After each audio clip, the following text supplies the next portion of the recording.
Is what's up? I hope you are doing fine. This is me, Mir Wahid, and today I am going to teach you the last lecture, last class हम करेंगे आज motion का। जो motion वाला unit था इसका हम last करेंगे आज। MCQ हम करेंगे जो रिमेनिंग MCQs बचे हुए हैं, उसके बाद हम करंट इलेक्ट्रिसिटी को स्टार्ट करेंगे।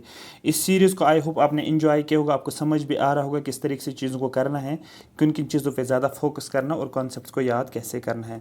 ये न्यूमेरिकल भी दिखाया था मैंने, न्यूमेरिकल भी दिखाया था मैंने, ये भी दिखाया था। और आज जो हम करने वाले हैं वो हम करेंगे वर्क डन मैंने करवाया था ये वाला न्यूमेरिकल। ठीक है, ये न्यूमेरिकल हम करने वाले हैं आज। इसका आंसर दिया भी था एक स्टूडेंट ने कमेंट सेक्शन में, मुझे बहुत खुशी हुई थी। दैट मीन्स आप और इन क्वेश्चंस को खुद कर पाते हो। ठीक है, if the force applied on an object is doubled and the mass to half, what will be the ratio of acceleration. ठीक है, आपको एक्सेलरेशन का रेशियो बोलना है। तो यहाँ पर फोर्स बोला गया है। ठीक है, force is equal to mass into acceleration, Newton the second law of motion. ध्यान से समझो इस पॉइंट को। ठीक है, तो मैं पहले इसको इससे लिखूंगा सो दैट आपको पूरा सोल्यूशन समझ में आ जाए। यस, हाँ, क्वेश्चन दिया गया है if force applied on an object is doubled. तो आपके पास दिया गया है force is equal to mass into acceleration. अगर फोर्स जो अप्लाई किया आपने इसको डबल किया जाता है। फॉर एग्जांपल पहले फोर्स था F1 is equal to F।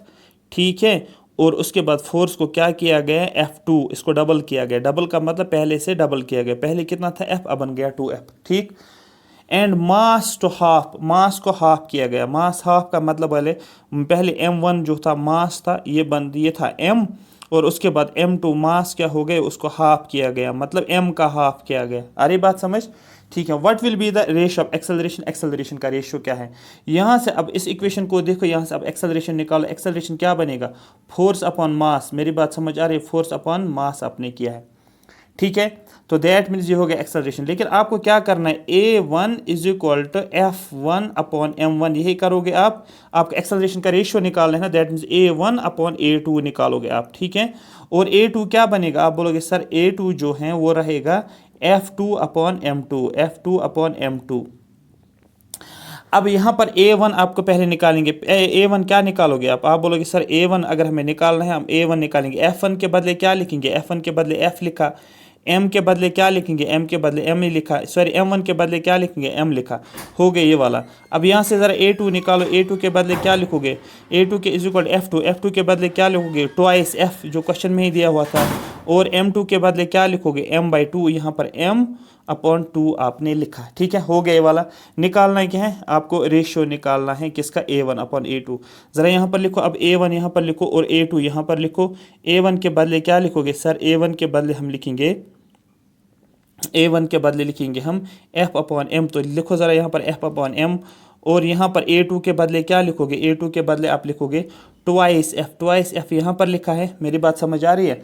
ठीक है, और ऊपर क्या आ जाएगा, ट्वाइस F। अब यहाँ पर क्या है, M अपॉन 2 यहाँ पर आपने लिखा है। ठीक है, तो A2 के बदले यही लिखा आपने। समझ आ रही है बात। A2 के बदले क्या लिखा आपने, A2 के बदले ये आपने लिखा है। अब आप बोलोगे F अपॉन M, ये A1 के बदले लिखा है। ये M और ये सॉरी ये M, एक सेकंड रुको, मैं पहले इसको ऐसे करूँगा, उल्टा करूँगा। मैं एक एक करके ये दिखाता हूँ आपको। F अपॉन ये M मैंने ऐसे रखा, ये M अपॉन 2, ये 2 यहाँ चला जाएगा। तो यहाँ पर क्या आ जाएगा, यहाँ पर आ जाएगा ट्वाइस F। कौन सा वाला ट्वाइस F, ये वाला ट्वाइस F। और ये 2 यहाँ पर चला जाएगा। ठीक है, ये 2 ऊपर आ जाएगा, ये 2 यहाँ से आ जाएगा। अब ये M यहाँ पर था, ये ऊपर आ जाएगा, ये M यहाँ पर आपने लिखा। अब ये M और ये M कैंसिल हो गया, ये F और ये F कैंसिल हो गया। यहाँ पर क्या बचा, 1 अपॉन 2, 2 ज़ार 4, यहाँ पर 1 अपॉन 4 आपको देखने को मिला। अब देखो यहाँ पर 1 अपॉन 4 आपका आंसर है। ये समझ में आ गया कैसे मैंने किया, ये समझ में आ गया। मैं फिर से यहाँ पर कर रहा हूँ इसको सो दैट आपको ये पूरा क्लियर हो जाए। ठीक है, ये अब यहाँ पर थोड़ा सा जम्बलिंग होगी। फिर से मैं रिपीट करूँ, सिर्फ आपको कैलकुलेशन आनी चाहिए। ठीक है, कैलकुलेशन आपको आनी चाहिए। यहाँ पर मैंने बोला आपको ये क्वेश्चन इस तरीके से आपको करना है, बिल्कुल आपको कोई भी ये नहीं होना चाहिए कि डाउट नहीं होना चाहिए कहाँ से आ गया। आपको रेशियो चाहिए A1 अपॉन A2 का रेशियो चाहिए। A1 ऑलरेडी आपको पता है F अपॉन M, तो आपने लिखा F अपॉन M, लिखा A1 के बदले। A2 के बदले क्या लिखोगे A2। यहाँ पर अगर मैं A2 लिखूंगा, इसको नीचे लेकर आऊँगा, ये ट्वाइस F इज ये A2 में अगर लिखूंगा, यहाँ पर A2 यहाँ पर मैं लिखता हूँ सो दैट फिर मैं यहाँ पर पुट करूँगा A2 अगर मैं लिखता हूँ, यहाँ पर क्या है ऊपर ट्वाइस F, नीचे क्या है m/2, ये m नीचे ही रहेगा, 2 ऊपर जाएगा, ये वाला 2 ऊपर जाएगा, इतना तो आपको आता होगा। टोटल क्या बचा 4F/m, 4F/m। और यही A1/A2, A1 के बदले क्या लिखा आपने F/m लिखा आपने, A2 के बदले क्या लिखना है आपको 4F/m। तो यहाँ पर क्या लिखोगे, यहाँ पर लिखोगे 4F और ये m नीचे था डिवाइड में, अब ऊपर चला जाएगा, ये m बनेगा, ये m और ये m कैंसिल, ये f और ये f कैंसिल, बचा क्या A1/A2, मतलब इसकी मैं बात कर रहा हूँ। ऊपर कुछ नहीं बचा, 1 है, तो यहाँ पर 4 आया, A1/A2 4 आ गया। आई होप ये न्यूमेरिकल आपको समझ आया होगा। बहुत ईजी न्यूमेरिकल है, बट ये क्वेश्चन आपको समझ आना चाहिए था, क्वेश्चन क्या है। ठीक है, तो यहाँ पर यही है, आप देख सकते हो यहाँ पर इसका सोल्यूशन भी, बट अब मैंने ऊपर ही देखा, आपको समझ आया होगा। उसके बाद एक और क्वेश्चन है आपके स्क्रीन के ऊपर, ये है when A hanging carpet is beaten with A stick, for example when A hanging carpet is beaten with A stick dust particle start coming out of it, the phenomenon is best example of. बोलो क्या होता है actually, जब आपने क्या करते हैं, hang करते हो ना किसको, जो भी आपके पास कोई कारपेट होता है रूम में, तो उसको आप क्या करते हो, उसको नीचे लेकर जाते हो धूप में, फिर इस कारपेट को क्या करते हो, आप एक डंडा लेकर आते हो और उसको हिट करते हो, उस डंडे से आप इसको हिट करते हो इस कारपेट को, तो इस कारपेट में क्या होते हैं डस्ट पार्टिकल्स, ये डस्ट पार्टिकल्स गिर जाते हैं। ये डस्ट पार्टिकल्स किस में होते हैं, ये स्टेट ऑफ रेस्ट में होते हैं, लेकिन जब आप इसको हिट करते हो ये क्या आ जाते हैं, ये मोशन में आ जाते हैं। और वो लॉ ऑफ इनर्शिया आपको बोलता है, लॉ ऑफ इनर्शिया का मतलब Newton's first law of motion का कॉन्सेप्ट है, ऑलरेडी आपको पता होगा। ठीक है, क्लियर हो गया। तो यही यहाँ पर है जो आपके पास Newton's first law of motion, ये ऑलरेडी दिया हुआ है, स्टेट ऑफ रेस्ट और ऑफ यूनिफॉर्म मोशन, इसको हम दूसरे नाम से भी जाना जाता है, लॉ ऑफ इनर्शिया के नाम से जाना जाता है। न्यूटन ने सेकंड लॉ ऑफ मोशन की बात करी, ये क्या है हमें बताता है, rate of change of linear momentum की बात कर रहे हैं। ठीक है, और ये डायरेक्टली प्रोपोर्शनल होता है external force applied on the body, यहाँ पर आप देख सकते हैं F=ma। और Newton third law of motion जो होता है आप देख सकते हो, to every action there is an equal and opposite reaction. ठीक है, इन इक्वल एंड अपोजिट रिएक्शन यहाँ पर आप देख सकते हो। ठीक है, फोर्स जो होते हैं ये ऑलरेडी हमेशा पेयर्स में होता है, a single isolated object is not possible, एक सिंगल आइसोलेटेड फोर्स पॉसिबल नहीं है। ठीक है, ये आपको समझ आया होगा। ठीक है, यहाँ पर लिखा है when A carpet is beaten with A stick the stick exerts a force on the carpet, stick की वजह से फोर्स लगता है कारपेट पे। ठीक है, which sets it in motion, और जिसकी वजह से डस्ट पार्टिकल जो होते हैं या कारपेट जो होता है वो मोशन में आ जाता है। तो ये Newton's first law of motion generally हमें बताता है। उसके बाद एक और क्वेश्चन है, up on catching A ball, जब आप बॉल को कैच करते हो, फॉर एग्जांपल यहाँ पर आप बैठे हुए हो, ठीक है, और यहाँ पर एक बैट्समैन है, ये इसने हिट किया है, इसके हाथ में बैट है, ये इसके हाथ में, आप बोल सकते हैं ये बैट है इसके हाथ में, इसने बॉल को हिट किया और बॉल आपके हाथ में आ गई, आपके हाथ में बॉल आ गई है। ठीक है, ये बॉल जो आपके हाथ में आ रही है, तो ये बोला जाता है up on catching A ball, जब आप क्या बॉल को कैच करते हो, एक cricket fielder swings his hand backwards, तो आप क्या करते हो, जब आपके हाथों की तरफ बॉल आती हैं तो आप क्या करते हो, आप थोड़ा सा अपने हाथ को थोड़ा सा पीछे लेते हो। ठीक है, इससे क्या होता है, the concept behind this explain, इसका मतलब क्या होता है ये हमें बताता है Newton second law of motion. Actually ये हमें मोमेंटम के बारे में बताता है। ठीक है, सो दैट जो ही आपके हाथ में बॉल आती है तो आप हाथ को थोड़ा सा पीछे लेकर आते हो, जिसकी वजह से मोमेंटम का कॉन्सेप्ट हमें निकल के आता है। मतलब अगर आपको क्वेश्चन पूछा जाएगा, वो क्वेश्चन हमेशा आपको पता है किस पे पूछा जाएगा, वो क्वेश्चन आपको हमेशा पूछा जाएगा जो Newton first law second law third law के एग्जांपल्स के हिसाब से बोला जाएगा। अब डिफरेंट टाइप्स ऑफ फोर्सेस हमारे पास होते हैं। एक होता है ग्रेविटेशनल फोर्स, फॉर एग्जांपल ये अगर हमारे पास अर्थ है, ये अगर हमारे पास अर्थ है और ऊपर से क्या आ रहा है, ऊपर से कोई ऑब्जेक्ट गिर रहा है, अर्थ की वजह से अर्थ क्या करता है, इस ऑब्जेक्ट ये बॉल है, इसको अट्रैक्ट कर रहा है अपनी तरफ, यहाँ से एक फोर्स ऑफ अट्रैक्शन अर्थ की वजह से लगता है, जिसको बोलते हैं ग्रेविटेशनल फोर्स। ठीक है, दूसरा होता है न्यूक्लियर फोर्स, जो हमारे पास न्यूक्लियस होता है, इसकी वजह से जो फोर्स है, न्यूक्लियस आपको पता है ये एटम है, इसके अंदर न्यूक्लियस है, अपने एटम बम पड़ा होगा, हाइड्रोजन बम पड़ा होगा, एटॉमिक बम आपको पता है न्यूक्लियर फोर्स होता है। तीसरा होता है इलेक्ट्रोमैग्नेटिक फोर्स, जो मैग्नेटिक फोर्स होता है, ये एक मैग्नेट यहाँ पर, दूसरा मैग्नेट यहाँ पर, ये इसको अट्रैक्ट करता है, इसको अट्रैक्ट करता है, ये भी क्या आता है, ये भी मैग्नेटिक फोर्स के साथ आता है। ठीक है, ये मैग्नेट इसके ऊपर फोर्स लगाता है, ये मैग्नेट इसके ऊपर फोर्स लगा तो बनता है मैग्नेटिक फोर्स। दूसरा होता है न्यूक्लियर फोर्स का दूसरा टाइप स्ट्रॉन्ग न्यूक्लियर फोर्स। तो यहाँ पर क्वेश्चन आपको बनता है वीक फोर्स इसमें से कौन सा है, बहुत ज़्यादा इंपॉर्टेंट है, क्वेश्चन पूछा जाता है आपको कि फोर्सेस का टाइप जब आप पढ़ते हो उसमें से आपको क्वेश्चन पूछे तो वीकेस्ट फोर्स कौन सा है। अब आप ये नहीं बोलोगे कि न्यूक्लियर फोर्स यहाँ पर वीक लिखा है इसी को टिक करेंगे, नहीं, न्यूक्लियर फोर्स ऑलरेडी आपको पता होता है, न्यूक्लियर फोर्स जो होता है वो ऑलरेडी स्ट्रॉन्ग फोर्स होता है, लेकिन इसको क्लासिफाई किया जाता है वीक न्यूक्लियर फोर्स और स्ट्रॉन्ग न्यूक्लियर फोर्स। तो in general nuclear force week नहीं होता है, तो इन सभी में आपको देखना है कौन सा वीकेस्ट फोर्स होता है, ये आपको पता होना चाहिए। यहाँ पर जो है हमें दिया गया है जो वीक फोर्स जो है यहाँ पर वो दिया है ग्रेविटेशनल फोर्स। तो ग्रेविटेशनल फोर्स जो होता है ये वीकेस्ट फोर्स कंसिडर किया जाता है जितने भी टाइप्स ऑफ फोर्स हैं। वीक न्यूक्लियर फोर्स जो होता है ये शॉर्ट रेंज फोर्स होता है और ये स्ट्रॉन्गर होता है ग्रेविटेशनल फोर्स से, तो याद रखना। तो ये ग्रेविटेशनल फोर्स। अब क्वेश्चन है कितने टाइप्स ऑफ फंडामेंटल फोर्स हमारे पास। अब इसको देखो, force is equal to mass into acceleration, Newton second law of motion तो आप तो पढ़ते हो, लेकिन यहाँ पर आपको क्या पढ़ना है, डिफरेंट टाइप्स ऑफ फोर्सेस के बारे में आपको पता होना चाहिए। तो सबसे पहले ग्रेविटेशनल फोर्स, ठीक है। ग्रेविटेशनल फोर्स का मतलब क्या होता है, the attraction of force between two objects that have mass और energy is called as gravity. For example यहाँ पर एक ऑब्जेक्ट ले लिया, दूसरा ऑब्जेक्ट ले लिया, ये ऑब्जेक्ट इसके ऊपर अट्रैक्ट, सपोज ऑब्जेक्ट ए है, ऑब्जेक्ट बी है। ऑब्जेक्ट ए किसको अट्रैक्ट करता है, ऑब्जेक्ट बी को, और ऑब्जेक्ट बी किसको अट्रैक्ट करता है, ऑब्जेक्ट ए को। यहाँ पर जो फोर्स लगता है ये फोर्स ऑफ ग्रेविटेशन लगता है। मेरी बात समझ आ रही है। अभी आप बोलोगे सर यहाँ पर जो है ऑब्जेक्ट बी जो है ये बड़ा है, ऑब्जेक्ट ए जो है ये छोटा है, ऑब्जेक्ट बी इसको अपनी तरफ खींच रहा है। नहीं, ऑब्जेक्ट बी इसको अपनी तरफ नहीं खींच रहा, ऑब्जेक्ट ए भी इसको अपनी तरफ खींचने की कोशिश कर रहा है, लेकिन बी एक बड़ा ऑब्जेक्ट है तो इसका ग्रेविटेशनल फोर्स ज़्यादा लगता है एज कम्पेयर टू ए से। तो दैट में जो कि ओवरकम करता है और ये बी अट्रैक्ट करता है ए को। जैसे कि एक बॉल है, वो बॉल अर्थ के ऊपर आ रही है तो वो बॉल अर्थ की तरफ खींच रहा है। क्यों खींच रहा है, क्योंकि अर्थ उसके ऊपर फोर्स अप्लाई करता है, अट्रैक्ट करता है। लेकिन वो बॉल भी जो होते हैं वो भी अर्थ को अपनी तरफ खींचने की कोशिश करता है, लेकिन वो बहुत कम फोर्स होता है जो नेग्लिजिबल होता है, इसलिए अर्थ अपनी तरफ खींचता है। ये हो गया आपको ग्रेविटेशनल फोर्स जो आपको पता होना चाहिए, ठीक है। द वीक न्यूक्लियर फोर्स, ठीक है, वीक न्यूक्लियर फोर्स है weak nuclear interaction. The force that is response for a particle to decay is known as weak nuclear force. एक ऐसा फोर्स जो पार्टिकल को, जो रेस्पॉन्सिबल होता है पार्टिकल के डिके के लिए, उसको हम वीक न्यूक्लियर फोर्स बोलते हैं। This force shows the change in one type of सब एटॉमिक पार्टिकल इनटू अनदर। एक एटॉमिक सब एटॉमिक पार्टिकल जो होता है वो किस में कन्वर्ट होता है, दूसरे सब एटॉमिक पार्टिकल में, ठीक है। उसके बाद हमारे पास इलेक्ट्रोमैग्नेटिक फोर्स, आपको पता है जो भी चार्जड पार्टिकल्स आपके पास होते हैं, सपोज ये एक पार्टिकल है, ये दूसरा पार्टिकल है, यहाँ पर पॉजिटिव है, यहाँ पर नेगेटिव है, और जब ये एक दूसरे के ऊपर फोर्स लगा लेते हैं उसको बोला जाता है electromagnetic force. Opposite charge attract, आपको पता है अगर ये प्लस है अगर ये माइनस है, ये एक दूसरे को अट्रैक्ट करेंगे, ये ऐसे ऐसे ऐसे लगता है।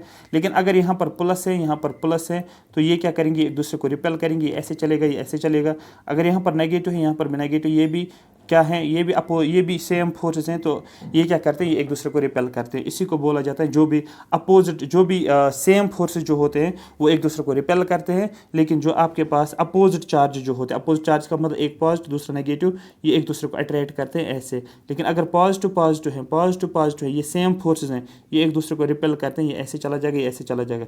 या नेगेटिव नेगेटिव है, ये भी एक दूसरे को रिपेल करते हैं, ये आपको पता होना चाहिए। तो same charges repel each other and the opposite charge attract each other. This is the concept of the electromagnetic force. Now talking about the strong nuclear force, यहाँ तक आपको मेरी बात क्लियर हुई होगी। स्ट्रॉन्ग न्यूक्लियर फोर्स का ही एक nuclear force का एक टाइप है जिसको बोलते हैं स्ट्रॉन्ग न्यूक्लियर फोर्स, और ये ऐसा एक फोर्स होता है जो लार्ज पार्टिकल्स के बीच में होता है, ठीक है।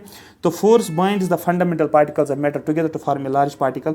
ये ऐसे एक फोर्स होता है, ये अट्रैक्ट करता है एक दूसरे को, और यहाँ पर एक बड़ा पार्टिकल हमें देखने को मिलता है, ये हमें जनरली देखने को मिलता है। और क्वेश्चन आपको बनेगा कि सबसे स्ट्रॉन्गेस्ट फोर्स कौन सा है, आपको बोलना है strong nuclear force is the strongest force, और वीकेस्ट फोर्स कौन सा है इन चार में से, आपको बोलना gravitational force is the weakest force among these four. Right, did you understand?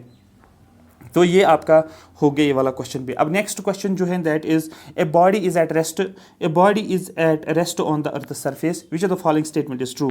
यहाँ पर बोला जाता है बॉडी एक है, बॉडी जो है ये अर्थ के सरफेस के ऊपर है और ये रेस्ट में है, ये रेस्ट में है, ठीक है। इसमें इसके ऊपर कौन सी चीज़ अप्लाई होती है, कौन सी स्टेटमेंट अप्लाई होगी, only weight of the body acts on it, ठीक है। सिर्फ बॉडी का वेट, जो बॉडी का वेट होगा क्या ये अर्थ के ऊपर लगता है, पहला कॉन्सेप्ट है। Only upward force acts on a body, क्या सिर्फ अपवर्ड फोर्स ही लगता है बॉडी के ऊपर, कि बॉडी का वेट अर्थ के ऊपर नहीं लगता है। Friction force acting on the body, क्या बॉडी के ऊपर फ्रिक्शन फोर्स लगता है। Net upward force equal to net downward force, क्या नेट अपवर्ड फोर्स जो था वो नेट डाउनवर्ड फोर्स के ऊपर है। ये third law of motion generally यहाँ पर ये बोलता है ये वाला स्टेटमेंट। और आपको मैंने पहले बोला net upward force is called net downward force, मतलब अगर ये अर्थ है, अगर ये अर्थ सरफेस है, यहाँ पर आपने कोई ऑब्जेक्ट रखा है, ठीक है, इसका वेट होगा W, यहाँ पर भी फोर्स लग रहा है, इस ऑब्जेक्ट का वेट किस पे आ रहा है, इस सरफेस के ऊपर आ रहा है, और यहाँ से भी एक फोर्स लगता है जो कि इस बॉडी के ऊपर लगता है। तो यहाँ पर एक फोर्स अपवर्ड जाता है जो इस सरफेस की वजह से ऊपर लगता है, और इस बॉडी का वेट अर्थ के ऊपर आता है, नीचे की तरफ आता है। तो यहाँ पर वेट होता है, तो यहाँ पर ये अपवर्ड फोर्स होता है जिसको आप जनरली नॉर्मल के नाम से जाना जाता है। मेरी बात समझ आ रही है, इसी को हम बोलते हैं अपवर्ड फोर्स।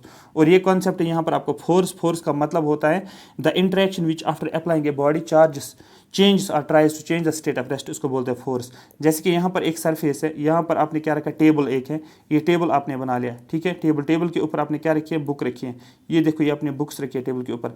अब टेबल का सरफेस और बुक का सरफेस, इसकी वजह से क्या हो जाएगा, इस बुक का फोर्स किस पे लगेगा, आप बोलोगे बुक का फोर्स लगेगा टेबल के ऊपर। अब टेबल भी क्या करेगा, ये भी अपना फोर्स लगा लेगा, टेबल का सरफेस जो होता है ये भी क्या करेगा, अपना फोर्स लगा लेगा, किसके ऊपर लगा लेगा, बुक के ऊपर फोर्स लगा लेगा। और ये फोर्स जो लगता है अपवर्ड की तरफ, इसको बोलते हैं हम नॉर्मल परपेंडिकुलर फोर्स होता है। Normal is the supportive force exerted upon the object that is in contact. देखो ये एक सपोर्टिव फोर्स होता है जो ऑब्जेक्ट के ऊपर लगता है। यहाँ पर ऑब्जेक्ट क्या है, बुक है, जो कॉन्टैक्ट में है किसके साथ, सरफेस के साथ। किस सरफेस के साथ, टेबल के सरफेस के साथ। आई होप मेरी बात आपको समझ आ रही है। अब जो बुक्स का फोर्स जो लग रहा है किसके ऊपर, टेबल के ऊपर, वो क्या है, ये ब्लू लाइंस जो है ना, ब्लू लाइंस, ये एक्चुअली वेट होता है ना, इस ऑब्जेक्ट का वेट होता है। और जो acting it is acting upward direction, ठीक है। नॉर्मल फोर्स का मतलब ये अपवर्ड डायरेक्शन। क्वेश्चन आपको पूछेगा नॉर्मल क्या होता है, ये अपवर्ड डायरेक्शन में, आप देख सकते हो यहाँ पर ये नीचे आ जाता है, ठीक है। क्लियर हो गया, हाँ सर ये भी क्लियर हो गया। अब यहाँ पर एक और कॉन्सेप्ट आपके पास है, force required to bring a body of mass moving in a straight line from speed u is given by. Force जो होता है, कितना फोर्स आपको चाहिए, यहाँ पर देखो ये एक स्ट्रेट लाइन है, ये एक स्ट्रेट लाइन है, इस स्ट्रेट लाइन के ऊपर एक ऑब्जेक्ट मैंने रखा जिसका मास मैंने m रखा है, ठीक है। तो अब ये फोर्स जो चाहे होता है इस बॉडी को मूव करने के लिए। अब इस बॉडी के ऊपर कितना फोर्स लगा लेगा, सो बॉडी मूव करेगा। आप बोलोगे सर फोर्स F में लगा लेता हूँ इस बॉडी के ऊपर, सो दैट ये क्या करेगा, ये मूव करेगा विद स्पीड ऑफ u से मूव करेगा, ठीक है। इनिशियल स्पीड और फाइनल स्पीड, सपोज इसकी इनिशियल स्पीड क्या होगी, u होगी, और फाइनल स्पीड इसको कितनी आती है v। तो पहले कोई स्पीड होगी, जो इनिशियल स्पीड u होगी वो 0 भी हो सकता है, और फाइनल स्पीड आपकी क्या बनेगी, वो v बनेगी। आपको बोलना है फोर्स की बात करनी है आपको। Force is equal to mass into acceleration, आपको पता है मास इनटू एक्सेलरेशन होता है, ठीक है। आपको ये भी पता है मास और एक्सेलरेशन क्या होता है, ये आपको पता है वेलोसिटी अपॉन टाइम के बराबर होता है। अब ये वेलोसिटी जो होती है आपको पता है, वेलोसिटी जो जनरल होती है इनिशियल वेलोसिटी और फाइनल वेलोसिटी होती है। तो सबसे पहले हम क्या करेंगे, फाइनल वेलोसिटी कितनी है u और इनिशियल वेलोसिटी कितनी है v। तो दैट में यहाँ पर पुट करो m इज इक्वल टू, ये टोटल वेलोसिटी जनरली आप बोलते हो, तो m यहाँ पर फोर्स कितना आ जाएगा, आप बोलोगे सर m आ जाएगा, इस v के बदले क्या लिखोगे, u माइनस वी लिखोगे, और टाइम तो ऐसे आएगा, और आपका फोर्स ये बनता है, ये एक्चुअली आपको बोलता है Newton second law of motion. आप यहाँ पर देख सकते हो ये वाला फोर्स आपका बनता है। मेरी बात समझ आ रही है, क्लियर हो गया, हाँ सर हमें क्लियर हो गया है, ठीक है। यहाँ पर इसने पहले v लिखा, फिर u का फाइनल इंटू इनिशियल। तो जनरली आपके पास एक बॉडी है, इस बॉडी के ऊपर फोर्स लग रहा है, F लग रहा है। अब इस बॉडी के ऊपर जब ये फोर्स लग रहा है तो बॉडी एक्सेलरेट हो जाएगी, बॉडी चल रही होगी, क्योंकि एक्सेलरेशन ऑफ ए, और आपको पता है फोर्स किसके बराबर होता है, बॉडी का मास m होता है, मास इनटू एक्सेलरेशन। और आपको पता है एक्सेलरेशन किसके बराबर होता है, एक्सेलरेशन होता है बराबर चेंज इन वेलोसिटी, कॉन्सेप्ट आपने पढ़ा ना, चेंज इन वेलोसिटी, और किसके बराबर, अपॉन टाइम के बराबर। चेंज इन वेलोसिटी का मतलब क्या होता है, चेंज इन वेलोसिटी का मतलब होता है final velocity minus initial velocity upon time. इसी फाइनल वेलोसिटी को ही मैं लिखता हूँ, इसी फाइनल वेलोसिटी को ही मैं क्या लिखता हूँ, u के नाम से लिखता हूँ, और इसी को लिखता हूँ v के नाम से, और यही लिखा मैंने m u minus v upon t, m u minus v या v minus u upon t. I hope ये बात आपको समझ आ रही होगी। ये था Newton second law of motion से क्वेश्चन। एक और न्यूमेरिकल है यहाँ पर, ये बहुत ज़्यादा इंपॉर्टेंट सीरीज़ है जो आपको समझना है, क्योंकि न्यूमेरिकल्स पे आपके डायरेक्ट क्वेश्चंस बनते हैं मोशन के या फोर्सेस के ऊपर, जो कि आपको एग्जामिनेशन पॉइंट ऑफ व्यू के लिए इंपॉर्टेंट है। अब यहाँ पर एक और क्वेश्चन है, यहाँ पर आपको क्वेश्चन पूछा जाएगा, ए बॉडी ऑफ मास m, एक बॉडी है जिसका मास कितना है, एक बॉडी आपने ली, सीधे जो ही आप न्यूमेरिकल देखो ना, आप बॉडी बनाया करो जिसका मास है 4 kg, और आपने यहाँ पर 4 kg लिखा, ठीक है, kg। Accelerates from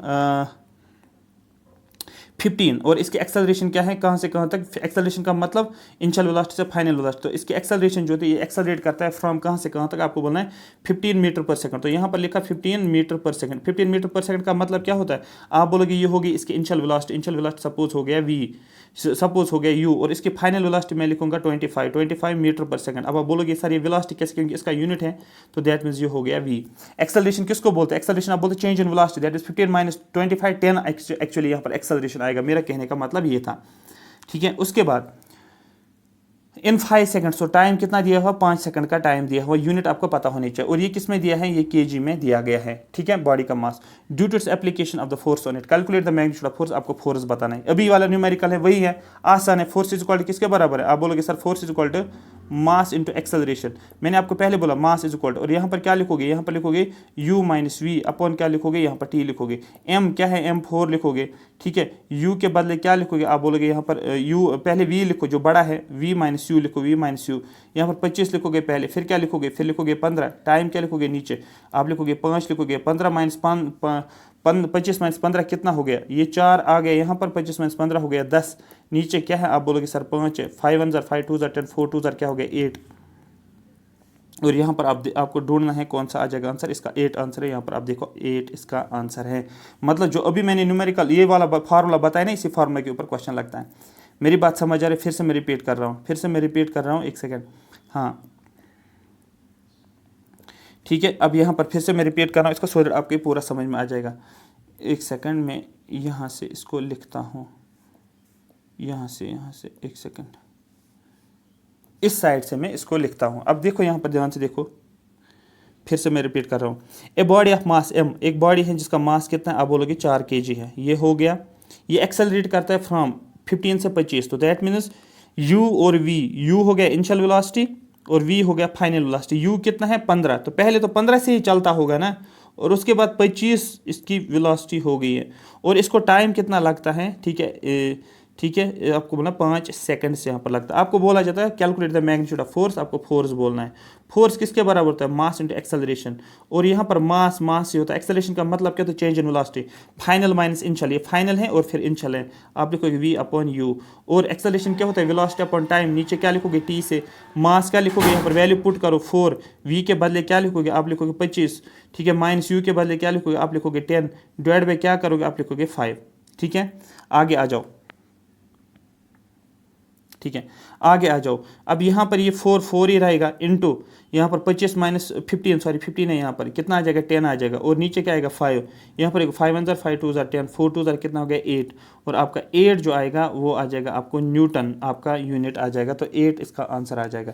did you understand किस तरीके से क्वेश्चंस करने होते हैं, इस तरीके से आपके क्वेश्चंस अगर आएंगे आप इनको ईजिली हैंडल कर सकते हो, डिफिकल्टी नहीं होता है, ठीक है। क्लियर हो गई, यही लिखा है पूरा डिटेल, अब इतने डिटेल में आपको जाना नहीं है, मैंने आपको कॉन्सेप्ट ऑलरेडी समझा है। लास्ट वाला क्वेश्चन हम देखेंगे, which of the following is not a force, इसमें कौन सा फोर्स नहीं है। मैंने पहले बोला आपको, मैंने अभी दिखाया था आपको, और मैंने आपको ये बोला था यहाँ पर इस बॉडी का वेट नीचे लगता है ऐसे, ठीक है, और ये ऐसे लगता है, नॉर्मल मैंने ऊपर दिखाया था और वेट मैंने नीचे दिखाया था, तो ये भी फोर्स है, ये भी फोर्स है, सॉरी ये भी फोर्स है। टेंशन का मतलब होता है जो आपका पुली है ना, पुली ऐसा होता है ना, एक पुली जो होता है ना, फॉर एग्जांपल जो आप इसमें ट्यूबवेल में जाते हो ना, जो आप पानी खींचते हो, एक ट्यूबवेल बनाया होता है, या आपके पास एक कुआं बनाया होता है ना, आपने वेल एक बनाया होता है, वेल आपने बनाया होता है, फिर आप क्या करते हो, उस वेल में पानी होता है, यहाँ तक पानी होता है, लेकिन ऊपर से आप क्या करते हो, ऊपर से कुछ ऐसे होता है, फिर ऐसे बनाया होता है, और फिर ऐसे पुल्ली, अब इस पुल्ली के ऊपर रस्सी होती है, ये रस्सी ऐसे जाते और रस्सी के साथ बाल्टी होती है, वो यहाँ पर चली जाती है।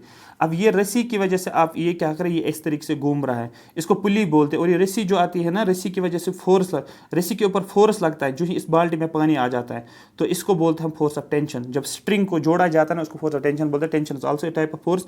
मास फोर्स नहीं है, आपको खुद पता है, मास जो होता है ये मास है, ठीक है, ये फोर्स नहीं होता है, ठीक है। ये क्लियर हो गया, हाँ सर हमें ये पूरा क्लियर हो गया। अब देखो यहाँ पर नॉर्मल ऊपर से लग रहा है, अप्लाइड फोर्स अपने इस तरीके से लगा है, यहाँ पर एक फोर्स लगता है जिसको बोलते हैं फ्रिक्शनल फोर्स, ये अपोजिट डायरेक्शन में लगता है। डिड यू अंडरस्टैंड, ये सारी चीज़ें यहाँ पर आपको याद होनी चाहिए। तो मास और वेट जो है, वेट आपका फोर्स है, क्योंकि वेट क्यों फोर्स है, आपको मास इंटू जी है, तो ये एक टाइप ऑफ फोर्स से आपको बनता है। Did you understand, I hope मेरी बात आपको समझ आई होगी। अगर आपको कश्मीर यूनिवर्सिटी हमने कोर्स लॉन्च किया है, ऑलरेडी कोर्स चल रहा है, इसमें हमने 60-70 ऑलमोस्ट लेक्चर्स के आसपास दिए हैं, 60 लेक्चर्स के आसपास, तो सारा ये स्टूडेंट्स का रिव्यू भी यहाँ पर है, ठीक है, आप देख सकते हो, आप कोर्स ले सकते हो, अच्छे तरीके से आपको तैयार हो, आपका बेसिक कॉन्सेप्ट्स क्लियर हो जाएंगे, जैसे मैं आपको साइंस अभी पढ़ा रहा हूँ, कॉन्सेप्ट्स पे काम किया जाता है, और अब बाकी चीज़ें यहाँ पर पीडीएफ्स भी प्रोवाइड की जाते हैं, एक्स्ट्रा रीडिंग्स भी आपको करवा देंगे हम, ठीक है। आई होप मेरी बात आपको समझ आ रही है। बहुत सारे स्टूडेंट्स देख रहे हैं इन चीज़ों को, ठीक है, बहुत सारे स्टूडेंट्स इसको जो है ले रहे हैं कोर्स, ठीक है, और क्लासेस चल रही है, आप वहाँ पर किसी भी टाइम देख सकते हो, रिकॉर्डिंग भी चल रही है, ठीक है, ठीक है, तो यहाँ पर आप देख सकते हो, ठीक है। और दूसरा ये है कि ये आपका मोशन वाला चैप्टर जो है ये फिनिश हो गया है। इसके जो 5 लेक्चर्स जो हैं, ये पांचवा था, ये भी आपको मिल जाएगा और ये सारी चीज़ें आपको कवर हो गई है। इसकी PDF Waheed sir Telegram channel पे, मतलब इस वाले टेलीग्राम चैनल पे आप आ जाओगे। देखो यहाँ पर WS मैंने नहीं लिखा, यहाँ पर सिर्फ वहीद सर एकेडमी लिखा हुआ है। टेलीग्राम पे आप आ जाओगे, वहाँ पर आप PDF वाले सेक्शन में जाओगे, यहाँ पर ऐसे लिखोगे PDF वाले, इस पर क्लिक करोगे, नीचे आ जाओगे, उस पर लिखा होगा कि मोशन की PDF फॉर JKSSB एग्जाम्स, और यहाँ पर लिखा होगा FAA एग्जाम या पटवारी एग्जाम। ये आप डाउनलोड करके एक ही जगह पर सारा मिलेगा। Thank you so much for watching me. Comment section में मेंशन करोगे अब आप कौन सा जो है, अब आप क्या चाहते हो मैं इस सीरीज़ को कंटिन्यू करूँ या नहीं, ये भी आप लिखोगे। Thank you so much for watching me.